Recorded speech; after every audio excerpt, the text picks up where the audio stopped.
नमस्कार, मैं रवीश कुमार। आइए जानते हैं देश विदेश की तमाम बड़ी खबरें सिर्फ 5 मिनट में। वीडियो देखने के बाद आप कमेंट में जरूर बताइएगा कि ये वीडियो आप दुनिया के किस कोने से देख रहे हैं।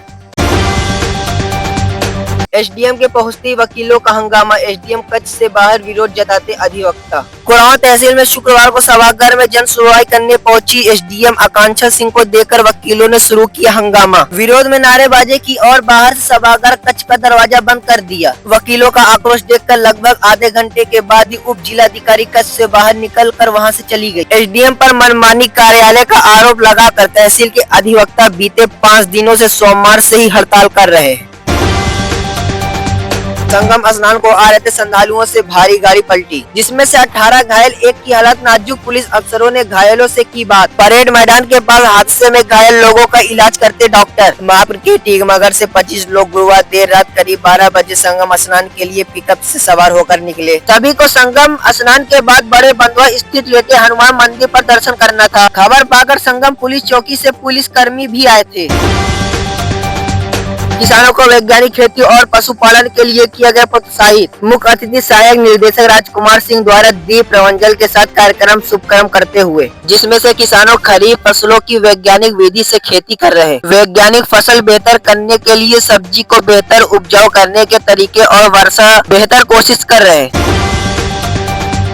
भारत की अपील, तनाव बढ़ने से बचे ईरान और इजराइल। ईरान पर इजराइल के हमले के बाद यूरोप की 1800 उड़ान प्रभावित। एयर इंडिया की लंबी दूरी की 16 उड़ानों का मार्ग प्रभावित किया गया। भारत ने दोनों देशों से तनाव बढ़ने से बचने और विवादित मुद्दों को हल करने के लिए बातचीत की। ईरान और इजराइल की स्थिति से हम काफी चिंतित हैं। परमाणु ठिकानों पर हमले की खबर और वहाँ के बदलते हालात पर हम बहुत ही सतर्क नजर बनाए रखे हुए हैं। भारत ने दोनों पक्षों से अपील करता है कि वहाँ के हालात और गंभीर बनाने के लिए कोई कदम न उठाएं। प्रेस के अनुसार निजी विमान कंपनी एयर इंडिया ने एक यात्री परामर्श में यह भी कहा, ईरान में उभरते हालात, उसके बाद उसके हवाई क्षेत्रों को बंद करने और हमारे यात्रियों की सुरक्षा को मद्देनजर कुछ उड़ानों का मार्ग बदला जा रहा है। ऑपरेशन सिंदूर के समय इजराइल एकमात्र देश रहा जिसमें खुलकर भारत का समर्थन किया। बड़ी मुसीबत, कड़ी के हालात बिगड़ने पर हमेशा कच्चे तेल की कीमत बढ़ जाती है। दो मित्रों देशों के बीच युद्ध से भारत की दुविधा चिंता जताते हुए भारत ने अपने नागरिकों से सतर्क रहने को कहा। खुलदाबाद में किराना व्यवसायी ने गोली मार की आत्महत्या। खुलदाबाद में एक किराना व्यवसायी ने गुरुवार देर रात को खुद को तमंचे पट्टी पे गोली मारकर खुदकुशी कर ली। छत पर गोली चलाने की आवाज सुनकर समंजन में खलबली मच गई। पुलिस ने तमंचा को कब्जा करके 100 को पोस्टमार्टम के लिए भिजवा दिया। छानबीन में कोई सुसाइड नहीं मिला, जिस कारण आत्महत्या की वजह से स्पष्ट नहीं हो सकी। लाश के पास तमंचा पड़ा था जिसे कब्जे में ले लिया गया। इंस्पेक्टर खुलदाबाद सुरेंद्र वर्मा ने बताया कि घर वालों से बात की गई, लेकिन वह आत्महत्या की वजह से नहीं बता सके।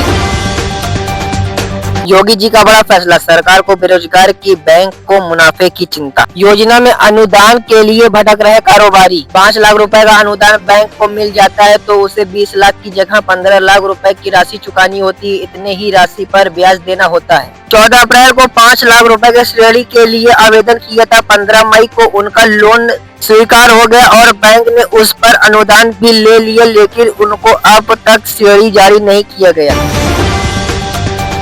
भक्तों के लिए खुला राम दरबार, पहले दिन 1000 ने किया दर्शन। राम मंदिर के प्रथम तल पर प्रतिष्ठा राम दरबार के तल पर हनुमान जी का दर्शन किया। दर्शन का क्रम शुक्रवार को दोपहर के बाद शुरू हुआ। राम दरबार का दर्शन